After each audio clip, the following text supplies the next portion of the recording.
What advice would you have for young men that are feeling a little lost in the modern world? Well, you have to be comfortable with who you are and with your masculinity. So the word masculine has now got like this negative connotation around it, which is terrible because you're a young man. It's not every young man. Some men don't feel this way. But a lot of young men, I remember myself, you've got this testosterone that's roaring through you. You're competitive. You're ambitious. You have goals. You have this energy. You want to assert yourself. But it's bad. It's bad. It's bad. You're not supposed to be like that, you know? And the culture isn't about, there's no virtue in masculinity. Okay, there is such a thing as toxic masculinity, most definitely. But there are virtues in being masculine, and have to be redefined.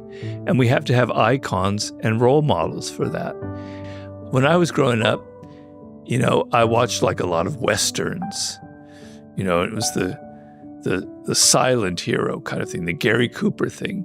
But my idea of masculinity growing up was a man who was in control of himself, who wasn't mean, wasn't pushing people around, who was decent, who treated women well.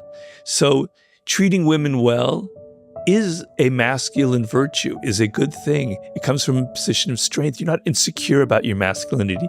You don't have to prove that you're a man by demeaning women, by pushing them around, by calling them whores and bitches, etc. You don't have to take the Andrew Tate path in life.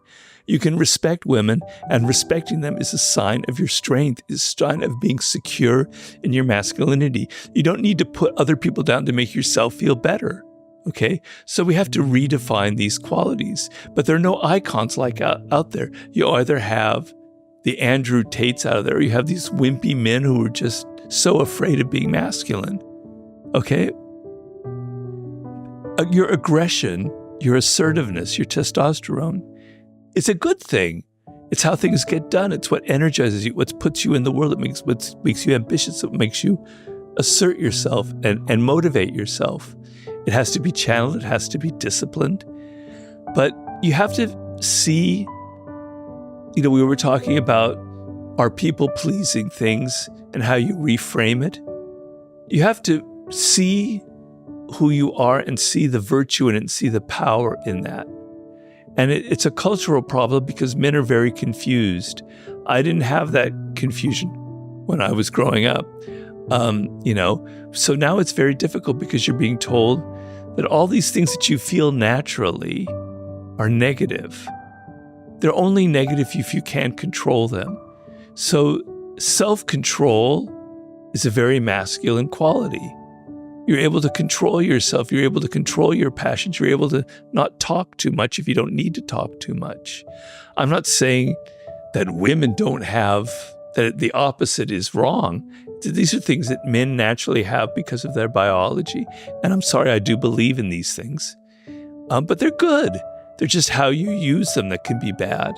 And so I just wish there were more positive role models out there.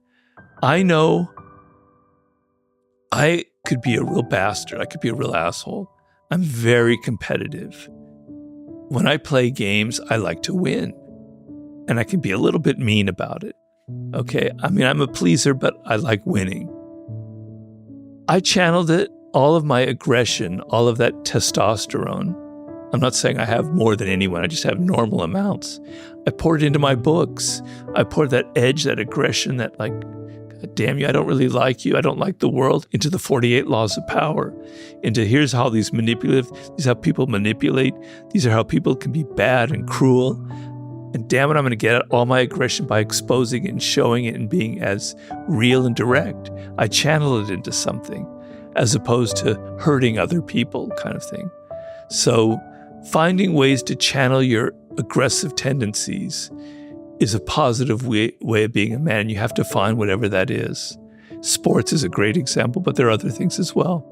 You know, you have to be smart, and you have to be in control of yourself, and you have to be disciplined.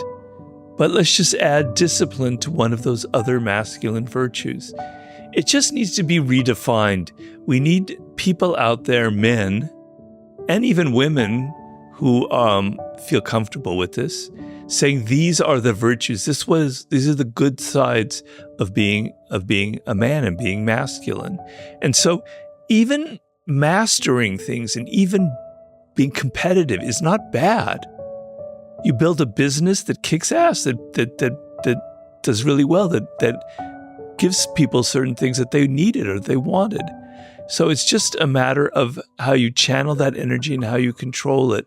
And what the virtues are is self-control, not feeling like you have to put people down in order to raise yourself up, feeling confident, not having to boast. A terrible toxic masculinity quality is boasting and saying, look how much money I have, look how much women I've slept with, look at all this other thing. You're just talking. It's just a lot of hot air. That's not strong. That's actually weak. So many powerful qualities actually come from a position of great weakness and insecurity. When I look at leaders who are always like boasting and talking about, all the great things that they've done, I see a little insecure, little weak child having to say these things, right? So it just depends on whether it comes from something solid and strong or it comes from massive wells of insecurity.